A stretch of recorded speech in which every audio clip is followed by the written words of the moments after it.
Pernah nggak sih kalian pengen banget meyakinkan seseorang tentang sesuatu, tapi rasanya kalau lewat debat tuh kok buntu?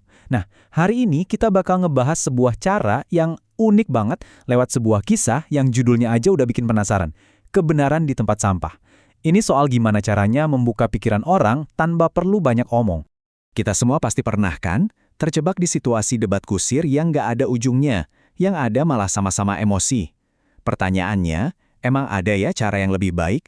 Sebuah cara yang bikin seseorang bisa ngelihat kebenaran itu dengan mata kepalanya sendiri, tanpa merasa dipaksa atau disudutkan? Jawabannya, ada. Dan metodenya ini luar biasa kuat. Namanya metode observasi. Idenya tuh sebetulnya simple.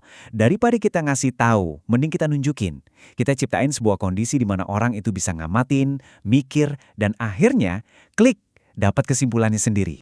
Oke, biar lebih kebayang, kita langsung aja loncat ke sebuah kisah nyata yang jadi contoh paling pas buat metode ini. Kenalan dulu yuk sama tokoh utama kita, namanya Amr bin Al-Jamuh. Dia ini seorang pemimpin yang disegani, dan dia punya sesuatu yang sangat-sangat ia puja. Jadi, Amr ini bukan orang sembarangan. Dia itu pemuka kaum dari sukunya, Bani Salama. Dan hatinya itu terpaut sama sebuah berhala kayu pribadinya yang dia kasih nama Manat. Buat Amr, Manat ini bukan sekedar patung loh. Setiap hari, dengan penuh cinta, dia bersihin, dia rawat, dia kasih wangian. Itulah Tuhan yang dia sembah sepenuh hati. Tapi, keyakinan Amr yang sekuat baja ini sebentar lagi akan diuji. Bukan lewat adu argumen, tapi lewat sebuah rencana cerdas dari dua anak muda. Mereka nggak akan banyak bicara, mereka akan bertindak, dan bikin Amr melihat dengan cara yang baru. Nah, ini yang bikin ceritanya jadi makin dalam. Salah satu dari perencana uji coba ini adalah putranya Amr sendiri, yaitu Mu'adz bin Amr, bareng sama sahabatnya yang namanya juga Mu'adz. Mereka berdua udah lebih dulu masuk Islam, dan pengen banget ayah mereka juga melihat cahaya kebenaran. Tapi mereka tahu, debat nggak akan ada gunanya. Rencana mereka itu simpel banget, tapi brilian. Cuma 3 langkah. Setiap malam, nunggu Amr tidur pules, mereka bakal nyelinap masuk, ambil berhala Manat dan membuangnya ke tempat yang paling nggak terhormat, tempat pembuangan kotoran. Ini bukan perusakan ya, ini adalah sebuah eksperimen observasi. Dan rencana ini pun dijalankan. Ini bukan kejadian satu malam aja loh. Ini adalah sebuah siklus yang sengaja dirancang untuk pelan-pelan menanamkan sebuah pertanyaan besar di dalam benak Amr.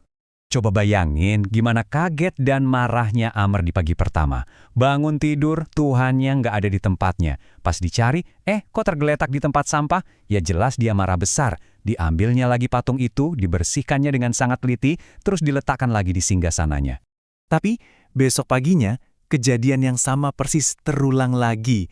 Manat kembali berakhir di tempat sampah. Nah, di titik ini bukan lagi cuma penghinaan biasa. Ini sudah jadi sebuah pola yang bikin bingung. Malam demi malam, ritual ini terus berlanjut. Kemarahan Amr perlahan berubah jadi frustrasi dan kebingungan. Siapa sih yang berani-beraninya melakukan ini? Tapi sadar nggak sadar, di kepalanya mulai muncul pertanyaan yang lebih penting. Kenapa Tuhan ini tidak bisa melindungi dirinya sendiri? Akhirnya Amr sadar dia nggak bisa begini terus. Dia harus melakukan sesuatu yang beda. Dia memutuskan untuk memberikan satu ujian terakhir untuk Tuhannya itu. Dan disinilah puncaknya. Amr mengambil pedangnya yang jadi simbol kekuatan dan pertahanan, lalu mengikatkannya ke leher berhala Manat. Ini udah kayak tindakan putus asa dari seseorang yang keyakinannya lagi di ujung tanduk.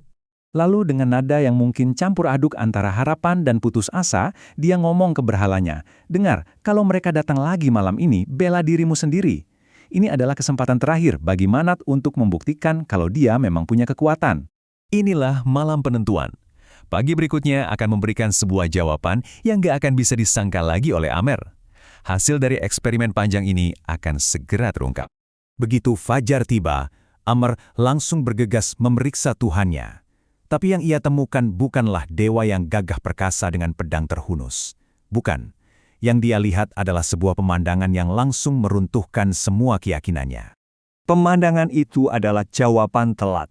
Manat seada lagi di tempat sampah, di kondisi yang paling hina.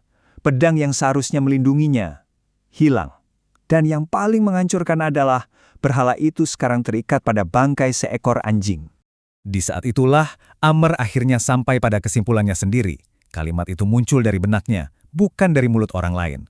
Pengamatannya selama berhari-hari membawanya pada satu kesimpulan logis yang enggak terbantahkan lagi. Dan ya, itulah intinya. Setelah menyaksikan sendiri ketidakberdayaan Tuhan yang ia puja, Amr bin al-Jamuh akhirnya memeluk Islam. Kebenaran yang ia temukan di tempat yang paling hina itu justru mengubah seluruh hidupnya. Nah, kalau kita tarik lagi ke awal, kisah ini nunjukin dengan jelas banget kan betapa dahsyatnya metode observasi. Dia nggak menyerang, jadi nggak ada yang merasa perlu bertahan. Dia justru memancing pemikiran kritis. Dan yang paling penting, dia membiarkan orang lain menemukan kesimpulan mereka sendiri, yang bikin kebenaran itu terasa jauh lebih ngena dan personal. Ini akhirnya membawa kita pada sebuah pertanyaan untuk direnungkan. Kisah tadi membuktikan kalau satu tindakan kecil yang cerdas terkadang bisa jauh lebih kuat daripada ribuan kata. Jadi coba kita pikirkan, kira-kira eksperimen kecil apa yang bisa kita ciptakan untuk membantu orang-orang di sekitar kita melihat sesuatu dari sudut pandang yang baru?